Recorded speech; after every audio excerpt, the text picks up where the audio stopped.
Hello everyone, welcome back into the shop. So over these last couple days, I've actually been doing a handful of shop upgrades. So last night, as I was actually wrapping up here in the shop, I thought about the workbench that I flattened. I thought about the tool cart that I actually put a top on there. And that got me thinking about the other horizontal surfaces here in the shop. And my head immediately went to the table saw extension wing. I built this here about a year and a half ago, and I really didn't build it properly. The piece of plywood that was actually inserted into that space now has a large bow in it, and it not only is frustrating, but it's now affecting my work. I put the level on there and I could see where it actually rocks back and forth between the flat cast iron part and the wing that I built improperly. So what I'm trying to say is today I'm going to be making a new table saw wing. I know that I'm going to get a lot of comments about adding a router table, lift, or maybe some drawers or something. I don't actually like having stuff around my table saw because I find myself putting everything on it when I'm not using it.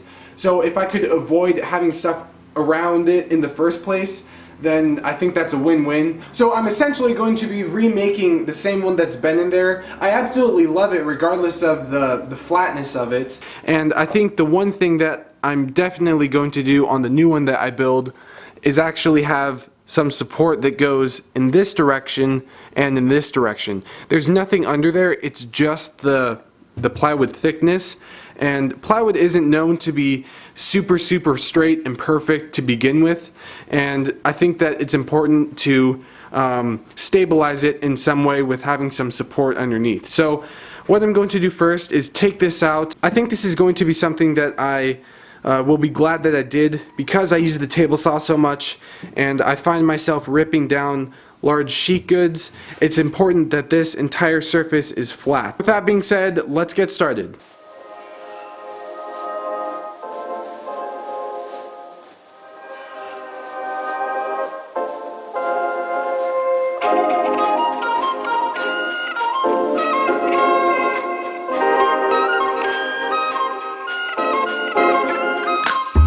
Man, you can really tell just how much I've improved since I built this.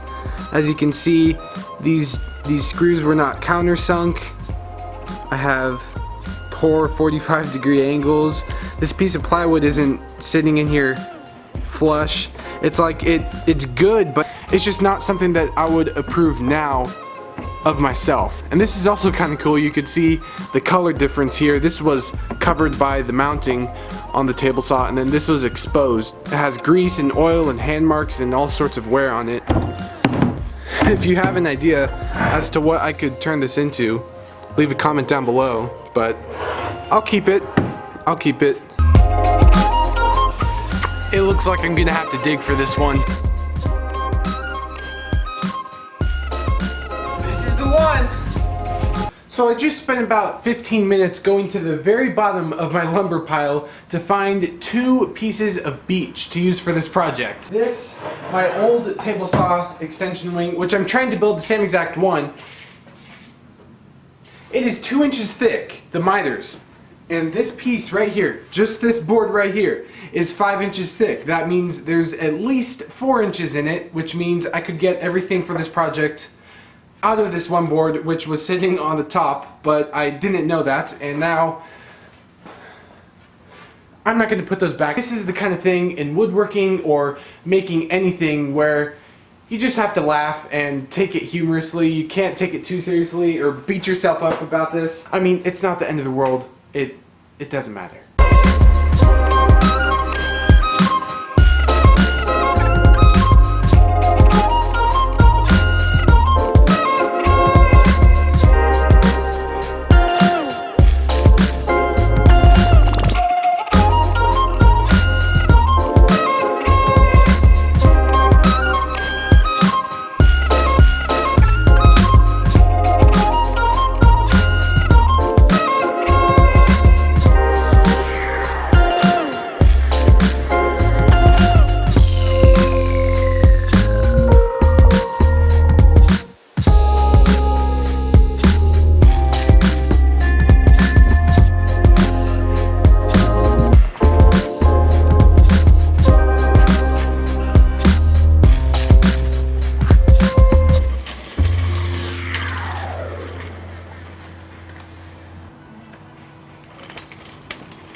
But before I even begin to cut these to their final length, I cut the piece of plywood. And the reason why that's important is because that plywood could be off a little bit.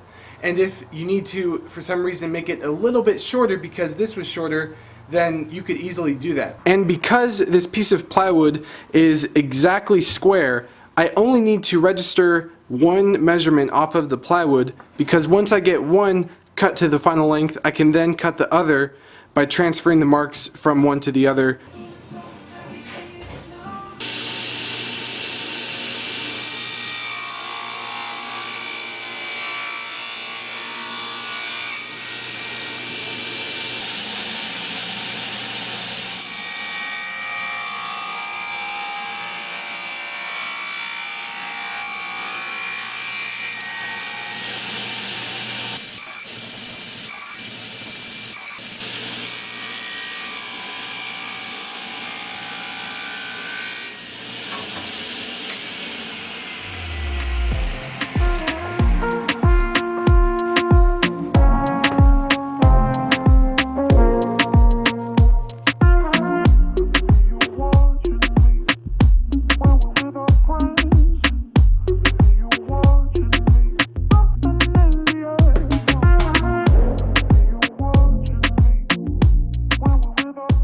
One thing that I really did learn while building the desk was that you don't want to glue up too many parts at once. There was one point in the project where I was really trying to get a section done, and I ended up gluing too much at once, and the glue set up and I couldn't adjust the piece that I wanted to, and I was just frustrated from it. So I now learned my lesson, and that is to take my time and just glue up a couple sections that are manageable, and then glue those glued sections together. So the plan for tomorrow is to actually install the piece of plywood here. Like I said, I'm gluing this up in sections, and I think that's the smartest way to go about any glue ups with a lot of pieces. The plywood and the 4 other miters, and then the support underneath. So not only is it just too much to handle at once, I don't actually have enough clamps to glue it all up at once anyways. And I really do hope I stick to that and implement that in larger projects in the future. If you guys have any other suggestions as far as project ideas or video ideas, please leave that down in the comments below. If you haven't yet already subscribed to the channel, I would really appreciate it if you do. And yeah, with that being said, I will see you guys tomorrow.